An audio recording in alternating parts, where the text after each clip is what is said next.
Bar council লিখিত পরীক্ষা যতই ঘনিয়ে আসছে ততই গুরুত্বপূর্ণ হয়ে উঠছে সঠিক প্রশ্ন নির্বাচন এবং পরীক্ষা উপযোগী উত্তর লেখার কৌশল। আজকের ভিডিওতে আমরা এমন কিছু গুরুত্বপূর্ণ প্রশ্ন ও উত্তর নিয়ে আলোচনা করব যা আপনার পরীক্ষার খাতায় ভালো নম্বর অর্জনে সহায়ক হতে পারে। তাই কলম ও খাতা নিয়ে প্রস্তুত হয়ে যান আর ভিডিওটি শেষ পর্যন্ত আমাদের সঙ্গেই থাকুন। প্র্যাকটিস এন্ড প্রসিডিউরে আপনাদের সবাইকে স্বাগতম।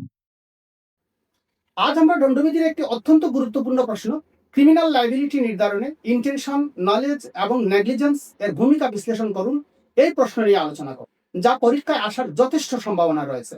তাই ভিডিওটি শেষ পর্যন্ত দেখুন, কারণ উত্তর লেখার কৌশল সহ পুরো আলোচনা আপনার প্রস্তুতিকে আরো শক্তিশালী করবে। আলোচনাটি খাতায় নোট করে নিন, কারণ তা সরাসরি উত্তরপত্রে লিখতে পারবেন। চলুন শুরু করা যাক।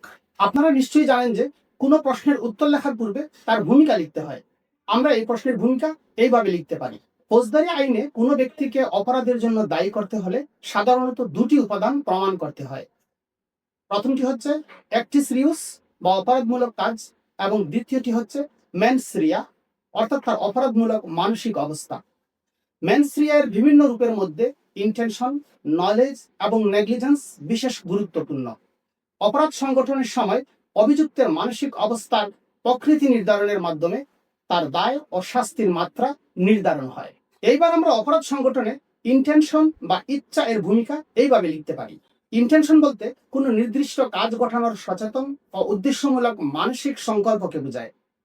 যখন কোনো ব্যক্তি জেনে শুনে এবং উদ্দেশ্য প্রণোদিত ভাবে কোনো কাজ করে, তখন তার মধ্যে ইন্টেনশন বিদ্যমান বলে ধরা হয়।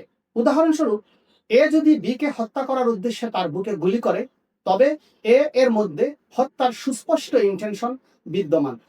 ক্রিমিনাল লায়াবিলিটি নির্ধারণে ইন্টেনশন সর্বাধিক গুরুত্বপূর্ণ, কারণ অধিকাংশ গুরুতর অপরাধ যেমন খুন, ডাকাতি, প্রতারণা ইত্যাদিতে অপরাধমূলক উদ্দেশ্য প্রমাণ করা আবশ্যক। ইন্টেনশন যত সুস্পষ্ট হবে, অপরাধীর দায় তত বেশি হবে এবং শাস্তিও তত কঠোর হবে। নলেজ এর ভূমিকা। নলেজ বলতে কোনো কাজের সম্ভাব্য বা স্বাভাবিক ফলাফল সম্পর্কে সচেতন ধারণাকে বোঝায়। এখানে অপরাধী ফলাফলটি ঘটাতে নাও চাইতে পারে, কিন্তু সে জানে যে তার কাজের ফলে এই ফলাফল ঘটার সম্ভাবনা অত্যন্ত বেশি। উদাহরণস্বরূপ আমরা বলতে পারি, একটি যাত্রীবাহী ট্রেনের দিকে পাথর নিক্ষেপ করে। তার উদ্দেশ্য কাউকে হত্যা করা নাও হতে পারে, কিন্তু সে জানে যে এতে গুরুতর আঘাত বা মৃত্যু ঘটতে পারে। নলেজের ভিত্তিতে ক্রিমিনাল লায়াবিলিটি নির্ধারণ করা হয় যখন অভিযুক্তের মধ্যে সরাসরি ইন্টেনশন না থাকলেও সে তার কাজের বিপজ্জনক পরিস্থিতি সম্পর্কে সচেতন ছিল। দণ্ডবিধির বিভিন্ন ধারায় ইন্টেনশন এবং নলেজ উভয়কেই অপরাধের মানসিক উপাদান হিসাবে স্বীকৃতি দেওয়া হয়েছে। নেগলিজেন্স এর ভূমিকা। নেগলিজেন্স বলতে এমন অসাবধানতা বা কর্তব্য অবহেলাকে বোঝায় যা একজন সাধারণ বিচক্ষণ ব্যক্তি একই পরিস্থিতিতে করতেন না। এখানে অপরাধী কোনো ইন্টেনশন বা নলেজ থাকে না, বরং প্রয়োজনীয় সতর্কতা অবলম্বন না করার কারণে ক্ষতি সংঘটিত হয়। উদাহরণস্বরূপ, একজন চালক অতিরিক্ত গতিতে ও বেপরোয়াভাবে গাড়ি চালিয়ে পথচারীকে হত্যা করলো। এটা নেগলিজেন্সের একটা উদাহরণ। ফৌজদারি আইনে নেগলিজেন্স ভিত্তিক দায় সাধারণত কম গুরুতর বলে বিবেচিত হয়, তবে জননিরাপত্তা বিপন্ন হলে অবহেলাজনিত কাজও অপরাধ হিসাবে গণ্য হয়। যেমন দণ্ডবিধির সেকশন 304A অনুযায়ী অবহেলার কারণে মৃত্যু ঘটানো শাস্তিযোগ্যমূলক অপরাধ। এবার আমরা আলোচনা করব ইন্টেনশন, নলেজ ও নেগলিজেন্স এই তিনটির তুলনামূলক গুরুত্ব। প্রথমত, ইন্টেনশন হলো অপরাধমূলক মানসিক অবস্থার সর্বোচ্চ স্তর, যেখানে ফলাফল গঠানোর প্রত্যক্ষ ইচ্ছা থাকে। দ্বিতীয়ত, নলেজ হলো মধ্যবর্তী স্তর, যেখানে ফলাফল গঠানোর ইচ্ছা না থাকলেও তার সম্ভাব্য পরিস্থিতি সম্পর্কে সচেতন থাকে। তৃতীয়ত, নেগলিজেন্স হলো সর্বনিম্ন স্তর, যেখানে না থাকে ইচ্ছা, না পরিণতি সম্পর্কে নিশ্চিত জ্ঞান থাকে, বরং অসতর্কতার কারণে ক্ষতি ঘটে। সুতরাং ক্রিমিনাল লায়াবিলিটি এর মান নির্ধারণে ইন্টেনশনের ভিত্তিতে দায় সর্বাধিক, নলেজের ভিত্তিতে অপেক্ষাকৃত কম এবং নেগলিজেন্সের ভিত্তিতে আরো কম হতে পারে। সবশেষে আমরা এই প্রশ্নের উপসংহার এইভাবে লিখব।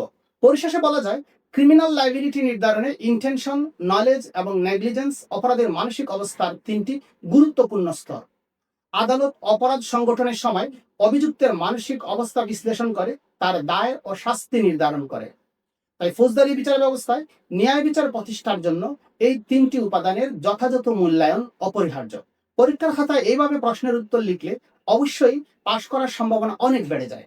মনে রাখবেন, বার কাউন্সিল পরীক্ষায় সফলতার জন্য শুধু জ্ঞান থাকাই যথেষ্ট নয়, সেই জ্ঞানকে পরীক্ষকের কাছে সঠিকভাবে উপস্থাপন করাও সমান গুরুত্বপূর্ণ। তাই নিয়মিত লিখে অনুশীলন করুন, গুরুত্বপূর্ণ ধারা ও সিদ্ধান্তগুলোকে আয়ত্ত করুন এবং আত্মবিশ্বাসের সাথে পরীক্ষায় অংশগ্রহণ করুন।